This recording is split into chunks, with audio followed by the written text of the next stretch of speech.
Assalamualaikum warahmatullahi wabarakatuh. Baiklah teman-teman sekalian, kali ini kita akan membahas yaitu prediksi soal P3K FAI yang keluar di tahun 2021 ini teman-teman sekalian. Yang mana kali ini Mimin ambil yaitu sumbernya itu berdasarkan dari soal P3K tahun 2020 dan FRSKB FAI di tahun 2020 kemarin. Baiklah langsung ke nomor 1. Bismillahirrahmanirrahim. Rabbi shrah li sadri wa yassir li amri wa hlul 'uqdatam min lisani yafqahu qawli. Rabbi zidni ilma warzuqni fahma. Langsung saja, Allahumma shalli Muhammad wa ala ali Muhammad. Ya, nomor 1. Makna etos kerja dalam Quran surah Al-Ankabut ayat 17.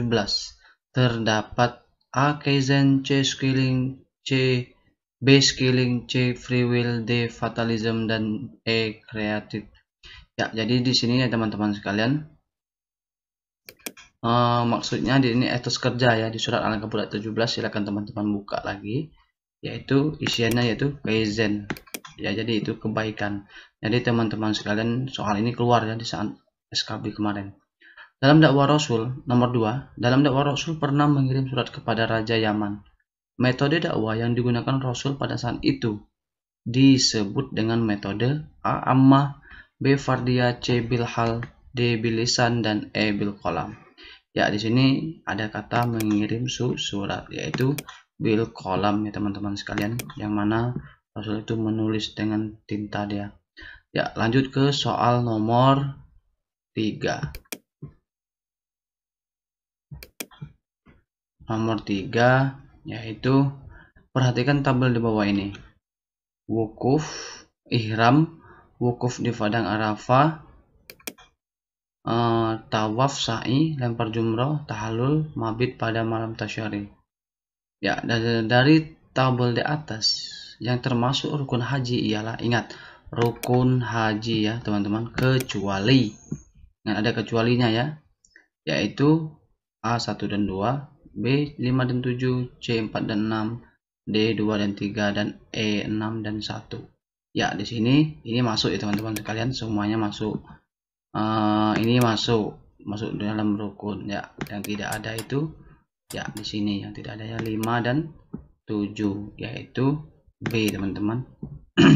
Mana yang 5 dan 7 ini termasuk dalam syarat, itu masuk dalam wajib haji teman-teman sekalian.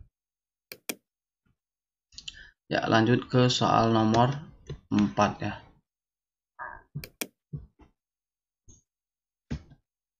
Andi waktu membaca khutbah lupa membaca sholawat. Pada saat khutbah pertama Jumat, maka hukum khutbahnya yaitu, ya hukum khutbahnya A. boleh, B. mubah, C. sah, D. tidak sah, dan E. makruh.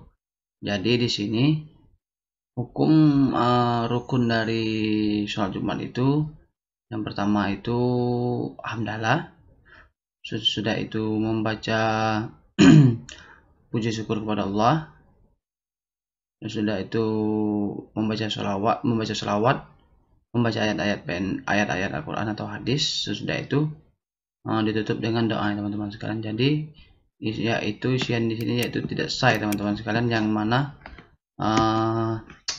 Andi ini lupa dalam rukunnya ya, rukun yang haji, yang rukun khutbah tadi ya, yaitu tidak sah ya, dia lupa membaca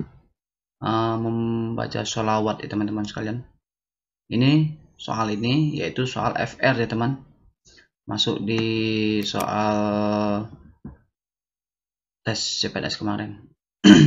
Lanjut ke soal nomor 5 ya. Di sini ada ayat Al-Maidah ayat 6, yang mana ayat itu memberikan ya dengan artian, ingat ya, ada wujuh yaitu muka, tentang rukun-rukun wudhu ini ya, marofik itu sampai ke siku ya. Jadi di mana di sini ayat 6 Al-Maidah ayat 6 ini di atas terdapat beberapa rukun wudhu. Namun Nabi pernah berwudhu dengan cara hanya membasuhkan sepatu Nabi saja dalam berwudhu tanpa Nabi membuka sepatunya.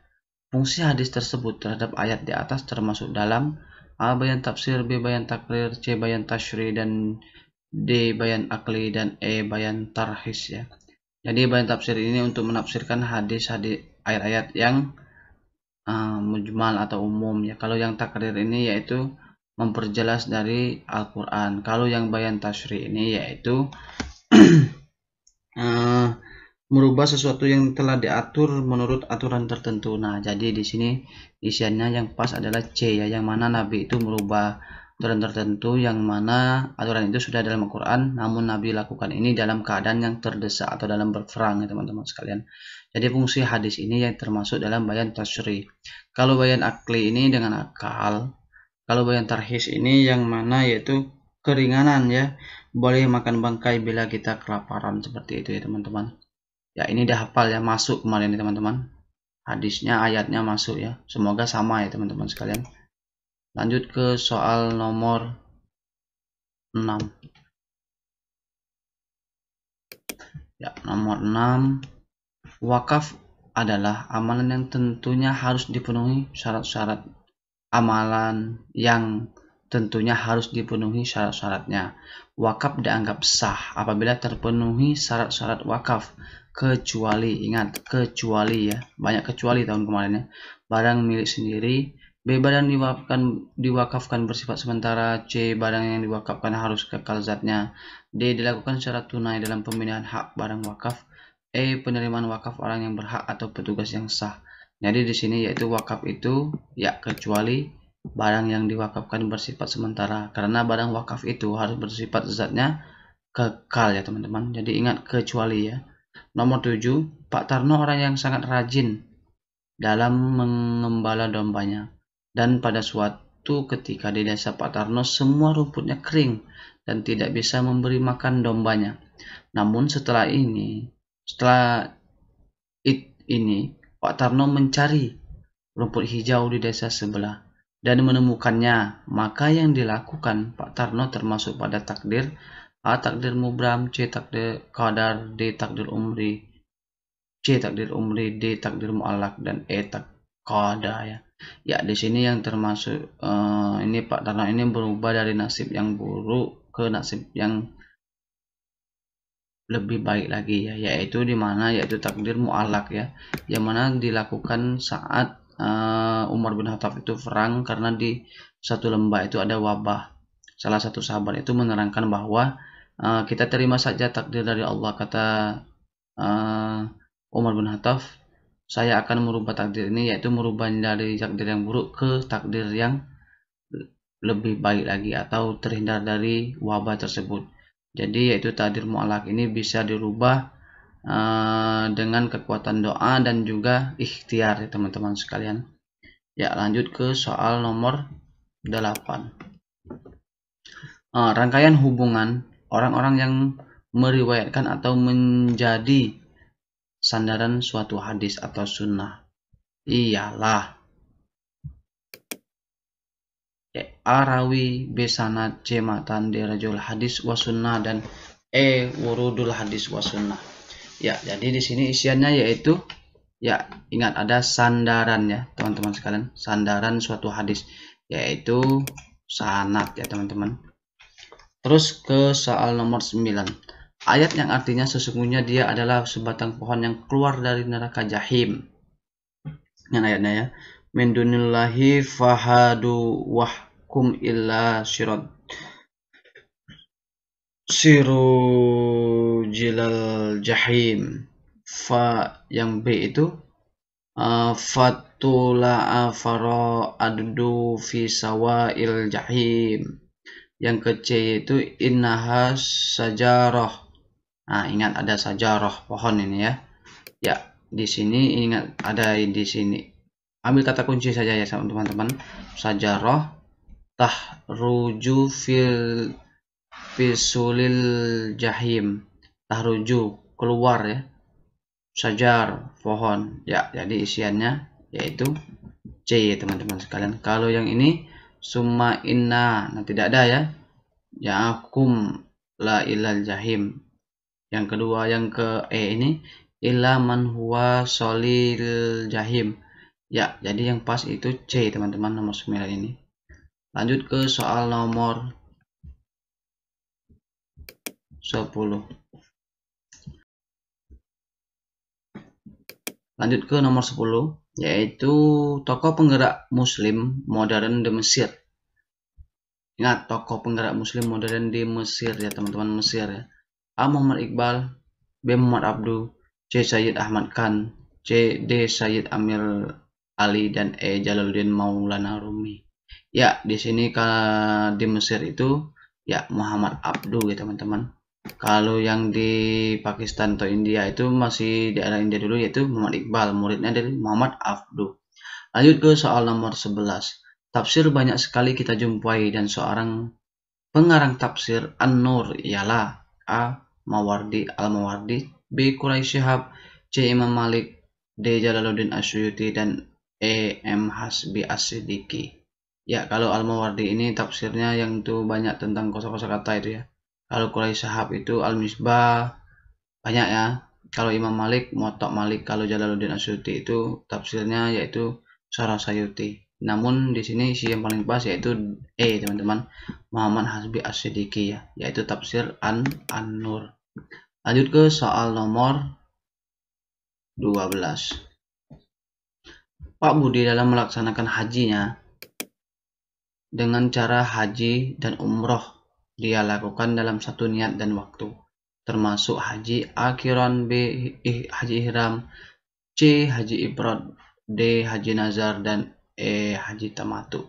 Ya, di sini paling pas yaitu haji qiran ya teman-teman, yang mana dia melakukan dengan serentak. Kalau haji ifrad ini yaitu dia melakukan haji dulu baru dia melakukan umroh. Kalau tamatu ini dia umroh dulu baru berhaji. Kalau dilakukan dalam satu waktu yaitu haji qiran ya teman-teman. Terus nomor 13, perhatikan pernyataan berikut ini. 1. Imam yang masih muda. 2. Imam yang batal wudhunya. 3. Perempuan yang jadi imam laki-laki. D. 4. Imam yang bacaannya tidak benar. E. Orang yang belum dikhitan. Orang yang makruh dijadikan imam adalah, ingat, makruh ya, ada kata-kata makruh, jangan terjebak. Ya, di sini A, B, C, D, dan E ya.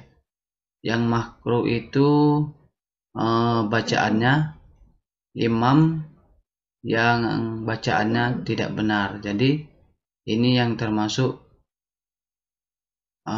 makruh ya teman-teman sekalian. Kalau ini haram ya, perempuan tidak bisa. Kalau imam yang batal wudhu maka batal ya. Maksudnya itu bacaannya itu tidak benar, dia banyak kesalahan dalam bacaan, jadi makruh ya. Ya. Isinya C teman-teman sekalian. Lanjut ke soal 14. Manakah yang termasuk hikmah salat berjamaah di bawah ini? 1. Menumbuhkan rasa malu untuk tidak bermasyarakat. 2. Menyebabkan terpenuhinya semua keinginan. 3. Membina kedisiplinan. 4. Mempererat persaudaraan dan mewujudkan persatuan. 5. Mengandung nilai pemecahan masalah. A. 5 dan 3, B. 3 dan 4, C. 4 dan 5, D. 1 dan 2, E. 2 dan 4. Ya teman-teman sekalian, yaitu makna ya, hikmah ya. Di sini sholat berjamaah itu yang pertama ya 3, membina kedisiplinan, dan 5, mengandung nilai pemecahan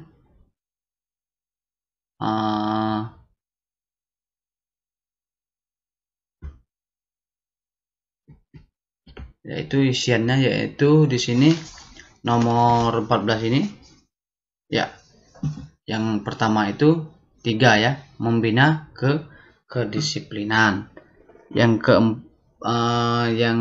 kedua itu ya 4, mempererat persaudaraan dan mewujudkan persatuan. Jadi isian yang paling pas di sini adalah 3 dan 4 ya teman-teman sekalian.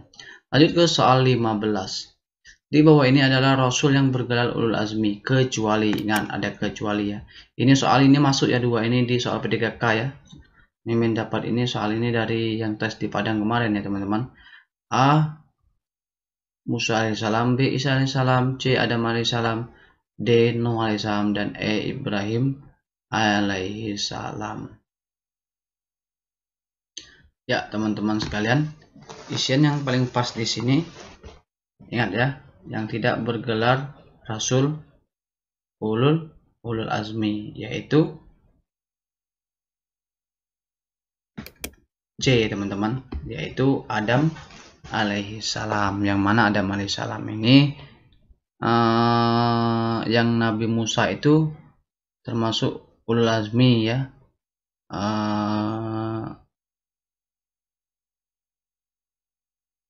Apa nama itu, dia bisa menghidupkan burung yang sudah meninggal. Nabi Musa bisa membelah laut dengan tongkatnya. Kalau Nabi Isa itu menghidupkan burung dengan mujizatnya, yaitu kalau Nabi Nuh itu dia membuat kapal itu ya teman-teman sekalian. Kalau Nabi Ibrahim tahan dibakar. Ya, jadi Nabi Adam alaihissalam ya. Ya teman-teman sekalian, itu dulu pembelajaran kita hari ini. Yang mana kali ini Mimin akan hanya memberi 15 soal dulu ya teman-teman sekalian. Jika kalian